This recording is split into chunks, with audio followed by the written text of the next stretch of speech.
So thank you for showing up and for being here and for being mindful and present and patient. If this is your first Mindfulness Mondays with the Parkinson's Foundation with your Parkinson's community, welcome. I'm Krista Ellis, your host for Mindfulness Mondays, and I personally welcome you to this very special community that we've built over the years of the pandemic and continue to cultivate strongly. So thank you guys for being here. If you're new, again, all attendees will be muted during today's session. So feel free to chat and communicate through the chat function.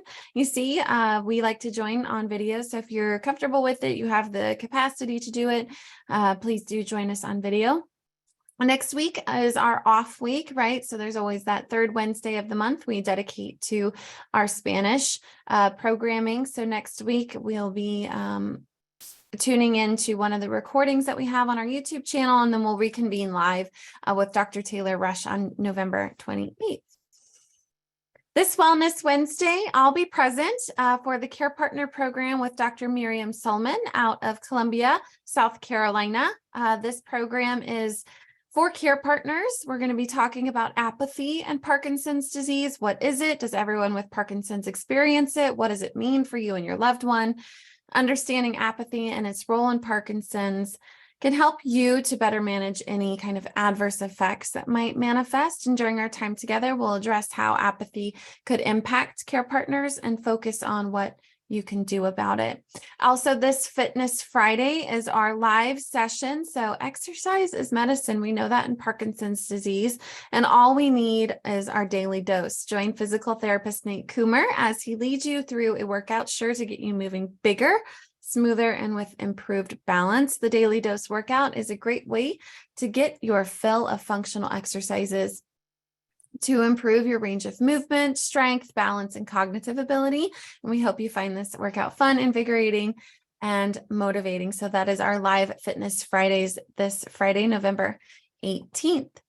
If you are new to Parkinson's disease or just embracing a new element of your journey through Parkinson's, please don't hesitate to reach out to us at our helpline, 1-800-4PD-INFO, or helpline@parkinson.org. We also have extensive amount of information and ways to connect further on our website at parkinson.org.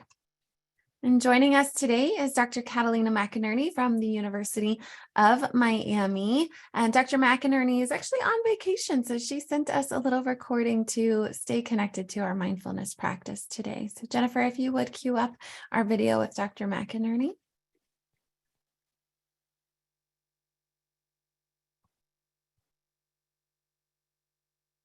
Hi, everyone. Welcome, and thank you for attending this session. I am Dr. Catalina McInerney. I am a neuropsychologist at the University of Miami with the Division of Neuropsychology and Cognitive Neuroscience. I am so happy to be here today. Please excuse my kind of gray background. I'm tucked away in this little hotel in Peru, and so grateful to be here. If there's any of you here that come from Peru or are in Peru right now, hi from your neck of the woods. I'm here doing a little bit of research on Parkinson's disease and Alzheimer's related dementias, and also I'm having the opportunity to do mindfulness in this beautiful country. And I'm glad that I'm able to share in a little bit of that experience with you today. So what I am going to do, the plan for my session today is to talk a little bit about thoughts and how we handle thoughts, how they affect our mood, how they affect our physical well-being, and do a little bit of an exercise, of a mindfulness exercise that will help alleviate some of the pressure that we put on ourselves through the thoughts that our own brains generate. Thank you so much for the Parkinson's Foundation for having me here. This Mindfulness Mondays sessions, I think they're fantastic. And I am so happy to be a tiny, tiny little part of it. So thank you all for being here, for participating, and I hope we have some room for discussion in future meetings as well. So I was talking about thoughts. So, we all have thoughts every day of our life. What we don't realize is how many thoughts go through our brains. So on any given day, we have millions of thoughts that come through our brains, some that we pay attention to, some that we don't. And we are taught from a very, very early age to trust those thoughts, to believe those thoughts. But, it turns out that just because we have a thought, it doesn't mean that it's true. Sometimes we sort of create movies, we create stories in our mind that can cause a lot of stress, that can cause a lot of anxiety, that can really impact our mood. Notice how this is a kind of a very typical example, but imagine you walk out your front door and you wave to your neighbor and your neighbor just doesn't even wave back. You can have several thoughts related to that, right? You can think, what a jerk my neighbor is. You can think, he must hate me. He must think I'm a terrible person because he won't even say hi to me. Those thoughts would lead you then to have a little bit maybe of resentment, maybe of a negative mood associated with your neighbor, associated with that morning, with your present experience, with how you might experience your neighborhood for the coming days, weeks, even years, right? If you let that thought kind of perpetuate. You can have the exact same experience. You can have you walk out the door, you wave to your neighbor doesn't wave back. Different thoughts can be, oh, he didn't even see me. He might be in a rush today. Um, he might be having a bad day. So those thoughts that are a little bit more kind toward that other neighbor, right? Excusing maybe a little bit of his behavior or her behavior, are going to have a different effect on your mood that day. They're going to have a different effect on how you relate to that neighbor, even from far away. It might just be an experience that's a nothing experience rather than something that is harmful for you. It might turn into something where you go and you ask your neighbor, do you need help? What's going on or whatever, and you might form a friendship. So it's depending on the different thoughts that you have, your mood is going to be different, your actions are going to be different, and you're definitely going to feel it in your body in a little bit of a different way. Because everything that we think, everything that we do is reflected in our bodies in one way or another. What I see that happens a lot with people with Parkinson's disease, and really people with any sort of ailment, whether it's, a headache that we have, whether it's a sprained joint, or very, very serious medical conditions, we tend to think a lot about how our bodies are acting. And sometimes our thoughts go a little bit, get a little creative. And so, an example that I often hear is I'm having pain associated with the condition, or say my tremors are getting a little bit worse. And if I'm having a particular symptom today, say a tremor, say today I'm having bad tremor. Instead of the thought being right now I'm having bad tremor, the thought can be sometimes this is getting worse. This is never ever going to get better.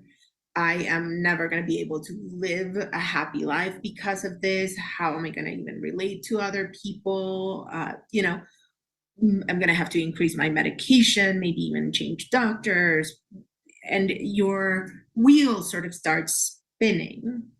So we call those, there's different kinds of what we call thought distortions. One of those is catastrophizing. We have one thing, say one pain in a different part of our body, and all of a sudden we think, oh, now this area of my body is affected. Now it's all downhill from here. So you catastrophize, you make the problem that you have bigger and bigger and bigger in your head without knowing really the reality of it. And so a lot of what I'm talking about here is, yes, we have that thought, and those thoughts are very valid. I'm having a tremor right now. That is an experience that I'm having right now in this moment.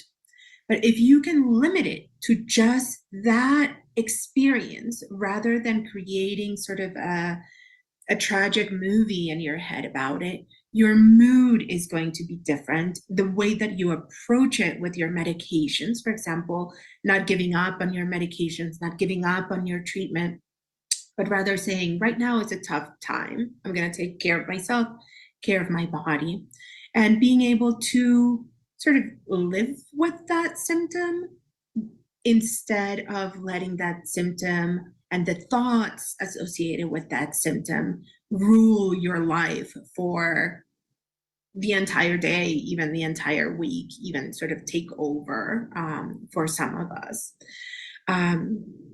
So the point is to pay attention to the thoughts that we're having, acknowledge, and we do a lot of therapy. Sometimes we spend weeks and weeks with folks in therapy, kind of training ourselves to notice the thoughts that we're having, recognize what kind of thoughts there are, and then coming up with sort of alternative thoughts, what kind of behaviors might be more healthy, what kind of thoughts might be more healthy, and that in turn helps mood. So, this is a very, very brief explanation of all this.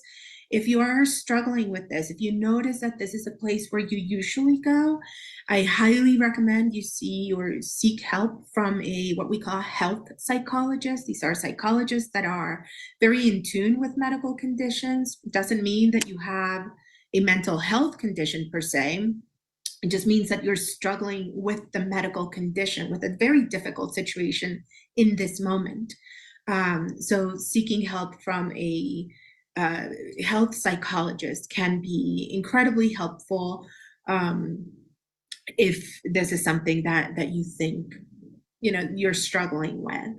But in general, the idea is to pay attention to our thoughts, be mindful of the thoughts that we're having, and choose thoughts that are aligned with who we are, that are aligned with our deepest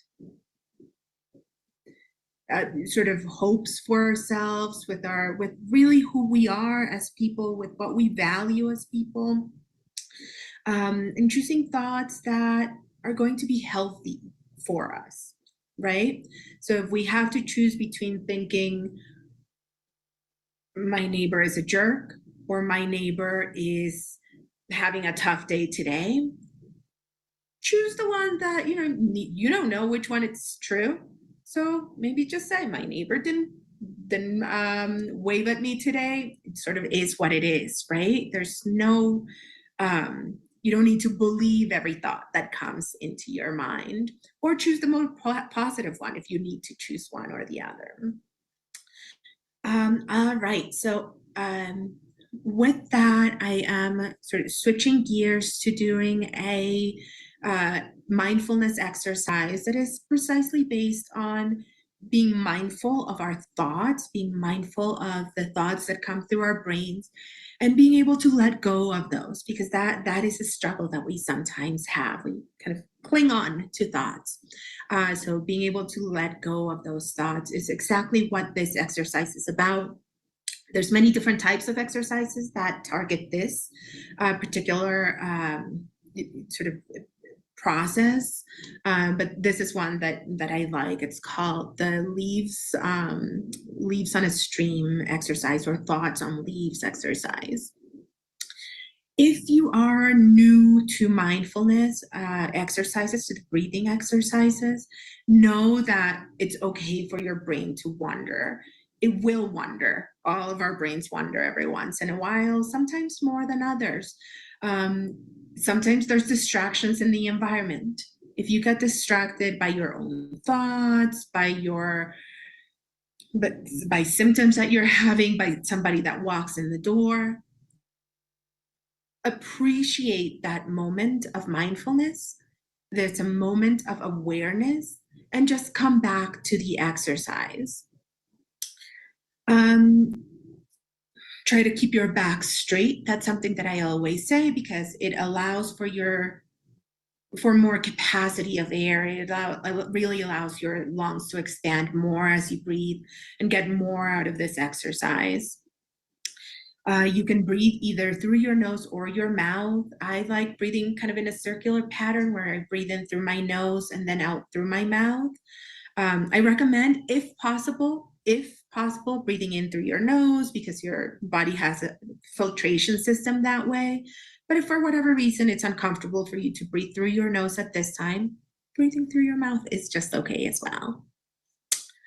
Okay, so let's start with this exercise. Get comfortable in your seat. This exercise should take about 15 minutes or so. Okay.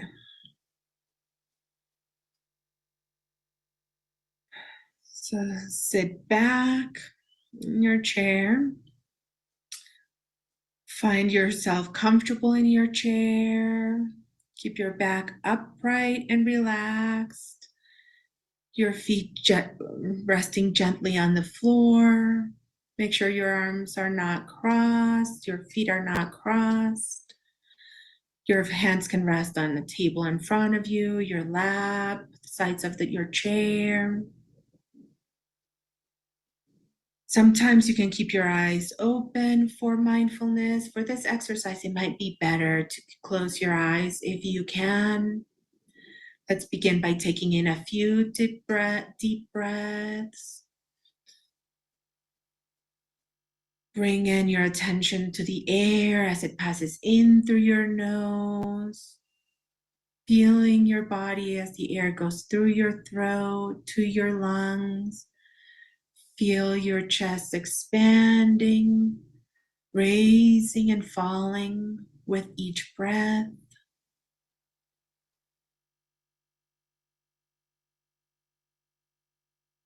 Noticing the sensation, how it feels now to be sitting in your chair or floor, wherever you're at. Notice the feeling in your feet, how your arms feel hanging from your shoulders, resting on your side.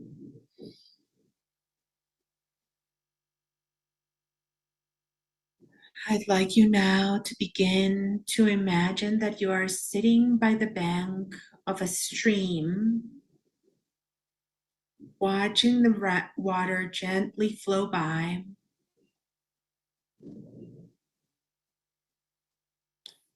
Imagining the feeling of the ground beneath you. Imagine the sound of the water as it flows past. Perhaps bringing to mind the way that the stream looks as you watch it.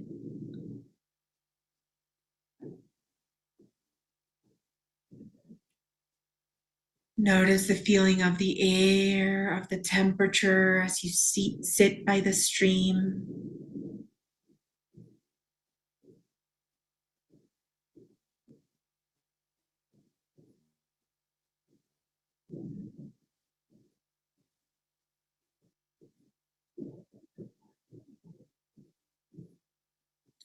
Imagining now that there are leaves from trees gently falling on the stream, The leaves are of all different shapes, sizes, different colors,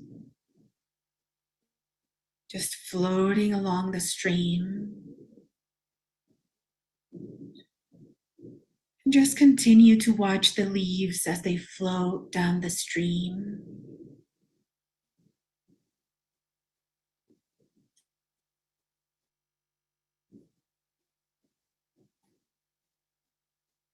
Continuing to breathe at your own pace, inhaling and exhaling. And as you continue to watch these leaves float on the stream, start to become aware of the thoughts that you're having, perhaps the thoughts, the feelings, the sensations that you're having at this moment. And each time you notice a thought, a feeling, or a sensation, imagine placing it on a leaf and letting it float down the stream.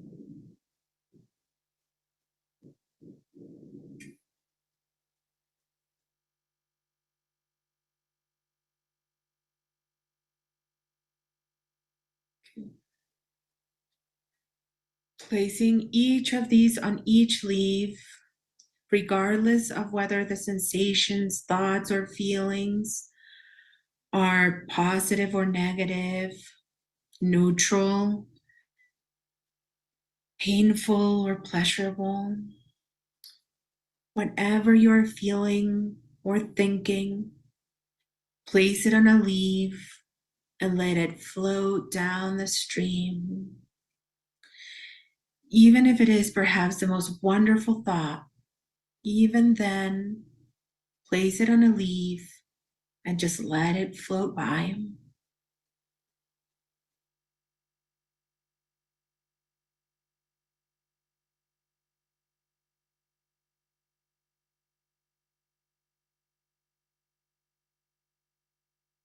Continue breathing in and out and watching as your thoughts float down on the stream. You might even notice that the same thought comes up again and again. Each time, just place it again on a leaf and let it float down the river, down the stream.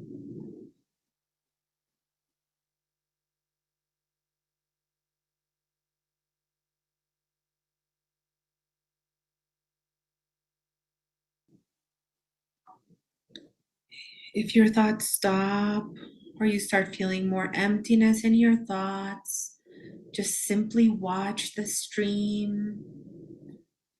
Inevitably, sooner or later, another thought or feeling will come up. Just put it down on the leaf and let it float down the stream. Always continuing to breathe in and out at your own pace. Deep breaths. And noticing thoughts, feelings, placing them on leaves and watching as they float down the stream. Allow the stream to move at its own rate, perhaps noticing any urges that you have of wanting it to move slower or slower. Just notice the flow of the stream. How is that stream flowing? Smooth, rough, fast, slow. Listening to the sounds around you, the sounds of the stream. Even if you have any thoughts or feelings about this particular exercise, about distractions that are happening, Simply take a couple of deep breaths and place those thoughts, those feelings, those sensations on the leaf and let it float down the stream. If you notice a leaf that gets stuck somewhere that simply can't float down, just observe it. Don't force it down the stream. Just notice that thought, that feeling. You might even notice yourself getting caught up in thoughts of boredom, impatience. Notice thoughts and say to yourself, here's a thought of boredom, here's a thought of frustration. Place that thought or even those words on a leaf and let it float by.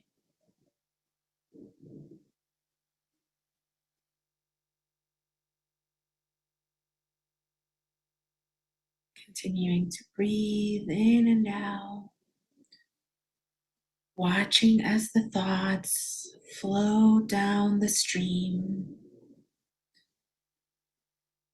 just observing each experience as it arises, with each one, placing it again on a stream and let it float down.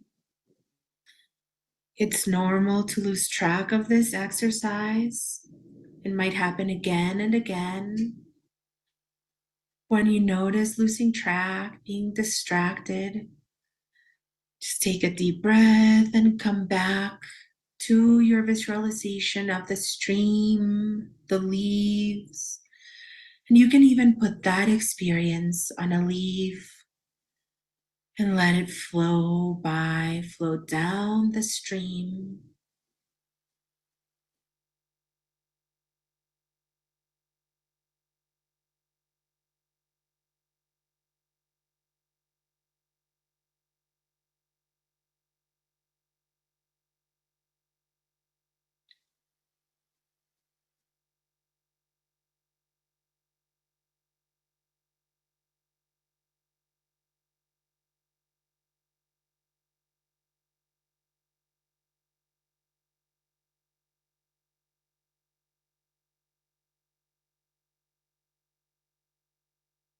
Continue breathing and noticing as those thoughts are flowing down the stream. Finally, allowing this image of the stream, of the leaves, wherever you are, to slowly dissolve and bring yourself back to the sensations in this chair, the floor, your room, returning your attention back to your breath. Once again, noticing the air as it passes in and out of your body. The body rising and falling with each breath.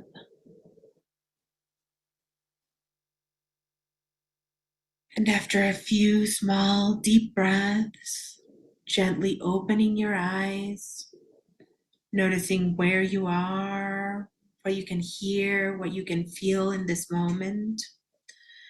And bring back your attention to this room and to the rest of today's session.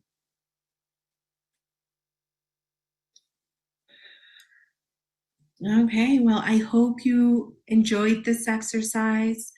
I hope that you can take it with you and practice it anytime.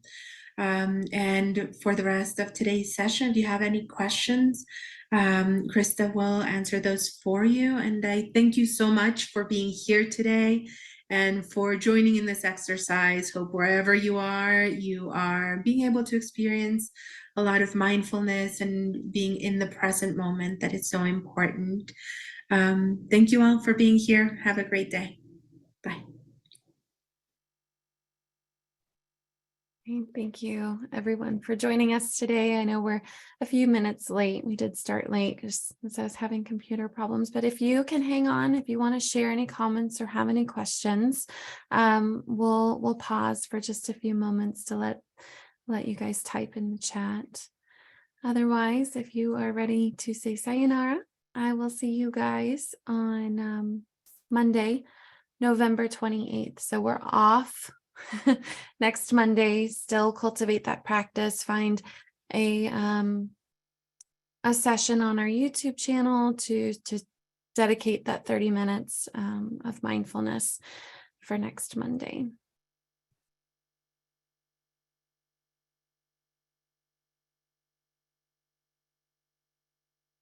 Perfect. Great feedback. I'll give you guys a little bit of homework too, and in the next sessions to come as we kind of approach the holiday season, I'm starting to build our curriculum for next year. If you have particular meditations that you really resonate with or feel just really speak to your Parkinson's, different topics that you guys want to further explore, think about that and bring those notes with me with our next session, and I'll start probing for some ideas. I want to make sure that we hear from you guys on what you want to see us focus on for next year's kind of curriculum. So keep that in mind. In the next 2 weeks, we'll meet back on November 28th. All right, everyone, have a wonderful, wonderful day, and I will see you live on November 28th. Thanks for being here.